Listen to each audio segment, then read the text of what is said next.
Hey, this is Steve from myothercareer.wordpress.com, and today I'm going to talk about two things. One is what I'm going to do next now that I've finished the first draft of Serve Cold, and two, what loglines are and why they're important.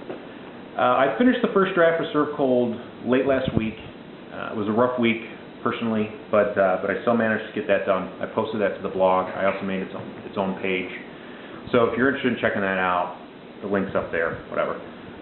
I am in the process of getting it posted to TriggerStreet.com, but with the way TriggerStreet works, you have to review 4 screenplays for every one that you're allowed to post. That keeps the community active and everybody participating, and you're not just leeching off other people's reviews. So I've got to get through 4 of those before I get that up there. But other than that, I just sent it to some friends of mine who are writers and just some people in the industry, and just friends in general that have read some of my other stuff that I trust for their feedback, and they'll give me a good, creative, constructive criticism on what's not working, you know, what things seem out of place, what is working, stuff I need to modify, things like that. You know, the type of feedback you need in order to prepare yourself for the second draft. But I won't be going back to Serve Cold for a while. After I finish a first draft of a new project, I typically will shelve that for at least a month to 6 weeks. In that time frame, I'll usually take about a week off where I catch up on movies, and in this case read screenplays, and just kind of refresh my creative juices. And then I'll go into a project I've already written and do a revision or other such things on that. Sometimes, like I said, that'll be a month, month and a half. Sometimes I'll end up working on it for like 2 months and do a complete rewrite.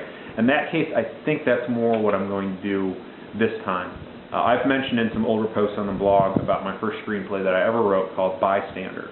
And that is a story that I wrote in 4 days. I didn't have any idea what I was doing, and it was horrendous, but it was that first screenplay I ever wrote. And once I got that all over, I was like, well, this isn't so hard to do.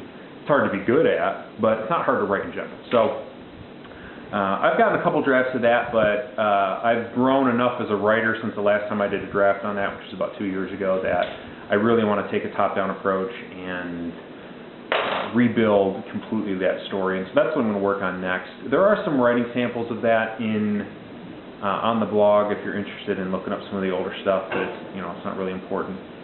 But I'll be posting up some of my plans and some of my notes and stuff on what I'm going to be doing, and I'm pretty sure I'm going to do a total rebuild. I went in April to a friend of mine's wedding in Washington, D.C., and it's kind of a political thriller that deals with the CIA and FBI and some agents being taken advantage of and some cover-ups and stuff. So being in D.C. and being around a lot of the places that the story takes place in kind of inspired me, and so while I was there, I actually wrote about a 30-page first draft of the first act, and was just experimenting, and I really liked the way I told the story and revised some stuff and the pacing.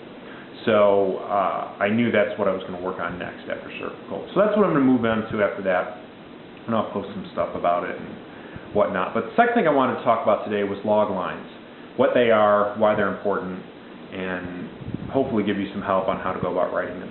A logline is a 1-sentence, sometimes 2, but usually 1-sentence summary of your screenplay or film that attempts to hook in the reader or potential viewer.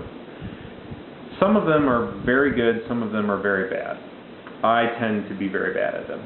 If you want an example of what they are because you still don't understand, if you have a cable box or a Dish Network or DirecTV box or AT&T Uverse or whatever, go into the guide and select the movie, hit the info or whatever, and it should come up with a box with a summary of what the movie is about. And that summary is the logline.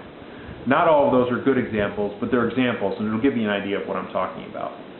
Now, like I said, I'm really bad at writing them. There's a school of thought that you shouldn't begin your screenplay until you have your logline down. I think that's more applicable to professionals who may be pitching screenplays and may not start writing them until they have the money or whatever. There's a whole section of the industry that I have no clue about, so I can't really say whether or not it's, well, I just did. I think it's more applicable to a professional than an amateur who's still trying to own their craft. But if you are seriously trying to get into the industry or you're trying to win contests and stuff, you need to place a lot of importance on a logline. For an amateur like me who's still trying to figure out how to write in general, and I think most people fall into this category, it's not as important. So I will write my screenplays before coming up with them. log lines are hard. At least for me, they're very hard to write. It is difficult to boil down 120 page, 6,000 some odd words into a 15-word sentence that really grabs the viewer. Some people are really good at them. You know, it's kind of akin to advertising. You want that catchy slogan, that catchy phrase, and you either got it or you don't. And in my case, I don't have it. I have a really hard time doing these. But that's not to say there isn't help out there. A good example of how a logline can affect a viewer's idea of what a movie is going to be about is if you go to Wikipedia and type in logline, and there should be it's a relatively brief article, but they give examples towards the bottom, and one of the examples they use is The Wizard of Oz. They give the official logline, and then a logline a film review critic wrote for the film. And based on those two loglines, while they're both accurate, you can see they give a drastically different impression of the movie. And the one written by the film critic is really kind of clever in the way he structured it. So I'd encourage you to check that out to get an idea of how important it is in regard to what type of idea it gives the viewer, or what type of impression it gives the reader or viewer about what the film or screenplay is going to be about. I'm also going to give a link to a forum about writing log lines to a message board that's related to screenwriting that a friend of mine passed my way when I asked for some help because I've been having some problems. That'll be in the info section for the video, and then I'll have it on the blog post as well. If you want to look further down the page, it should be under the video.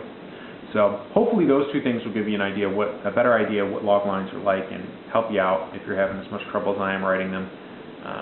Like I said, I don't subscribe to the school of thought for amateurs that if you're going to write a screenplay, you need your log line first.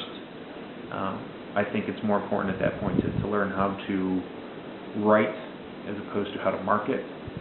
But that's, just my opinion, and like I said, I'm not a professional, so what do I know? But I don't think I'm too off base on that.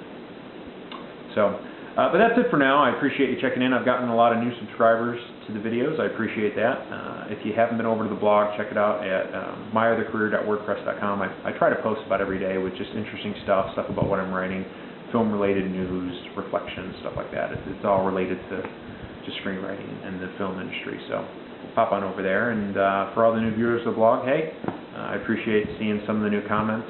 And it's been a lot of fun, and I enjoyed the feedback. I've had some good email exchanges with some people and some good comment exchanges. So keep checking in. And until next time, keep writing.